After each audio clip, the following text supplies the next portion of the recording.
আসসালামু আলাইকুম। কেমন আছেন আপনারা সবাই? আশা করি ভালো আছেন। আল্লাহর রহমতে আমিও ভালো আছি। সকালবেলা মাঠ থেকে শাক উঠিয়ে এনেছি। এগুলো আজকে রান্না করব। এর ভিতরে 2 পদের শাক আছে। এই যে দেখেন, একগুলো হচ্ছে এরকম, এগুলো হচ্ছে লম্বা, এগুলোকে আমরা মালঞ্চ শাক বলি। তো এই শাকটা ভাজি করব চিংড়ি মাছ দিয়ে। আর এদিকে হচ্ছে ভেন্ডি ভাজি করব। পেঁয়াজগুলো কেটে নিয়েছি, একসাথে ধুয়ে নেব। আর রান্না করব কাঁকরোল দিয়ে, আলু দিয়ে, পাঙ্গাস মাছ দিয়ে। তো আপনাদের ভাইয়া কাঁকরোল কিনে এনেছে। এই যে কাঁকরোল হচ্ছে 160 টাকা কেজি। আর এদিক দিয়ে এই যে আম কেটে খেয়েছি, এই যে পাকা আম, এই আমগুলো 160 টাকা কেজি। তাহলে এভারেজে কি হলো, ফলের দামে তরকারি কিনে খাওয়া হচ্ছে আমাদের। আর সকালবেলা আর একটা জিনিস এনেছি, সেটা হচ্ছে ধনিয়া পাতা। এই যে আনসিজনে ধনিয়া পাতা, এগুলো হচ্ছে আমাদের মাঠে হয়েছে, সেগুলো উঠিয়ে আনলাম। হয়তো বা ওই টাইমে লাগিয়েছিল, বীজ ভালো ওঠেনি, বীজ রয়ে গিয়েছিল, সেগুলো উঠেছে। সব কিছু কেটে রেডি করে নিয়েছি। এই যে এখানে কাঁচামরিচ আর পেঁয়াজ কেটেছি, এখানে হচ্ছে টমেটো আর ধনিয়া পাতা কেটে নিয়েছি। ভেন্ডি ভাজি করার জন্য কুচি কুচি করে কেটে নিয়েছি। আর এখানে কয়েকটা ভেন্ডি নিয়েছি ভর্তা করার জন্য, শুধুমাত্র এই যে 2 সাইড দিয়ে কেটে ধুয়ে নিয়েছি। এটা ভাতের সাথে সিদ্ধ দিয়ে দেব একটা পলিথিনে করে। আর এই দিক দিয়ে কাঁকরোল আর আলু কেটেছি। তো কাঁকরোল যেভাবে কেটেছি, আলুও ঠিক সেইভাবেই কেটেছি। আমার কাছে ভালো লাগে দেখতে। আর আপনাদের ভাইয়া হচ্ছে সব রকমই ভর্তা পছন্দ করে।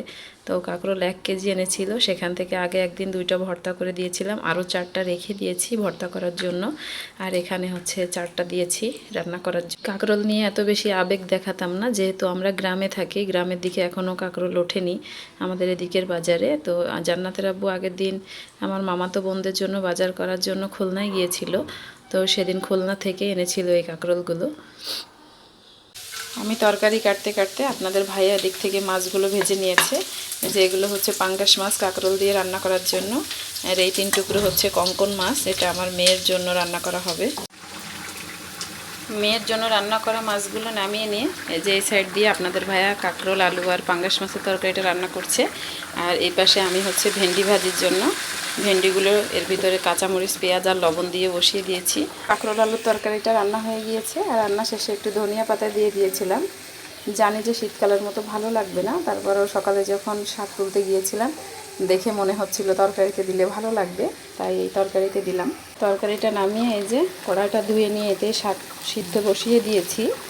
আমি হচ্ছে সাধারণত শাকের সঙ্গে আলু খেতে পছন্দ করি, কিন্তু জান্নাতের আব্বু আলু খেতে যেন আনমনা করে, যার কারণে আলু দিলাম না।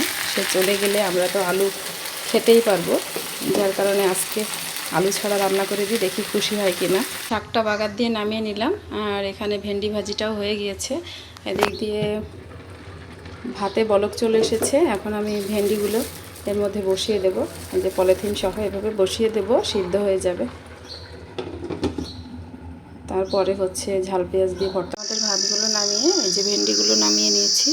ভেন্ডি ভর্তা করার জন্য কাঁচামরিচ আর পেঁয়াজ ভেজে এই যে এখানে নিয়ে নিয়েছি। এদিক দিয়ে জান্নাতের আব্বুর ভাতগুলো চড়িয়ে দিলাম।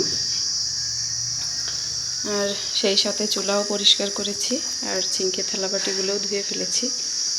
2জন মিলে খেতে বসে গিয়েছি। এই যে সব কিছু প্লেটের পাশে নিয়ে নিয়েছি। সাদাগুলো হচ্ছে আমাদের ভাত, আর কালোটা আপনাদের ভাইয়ার ভাত।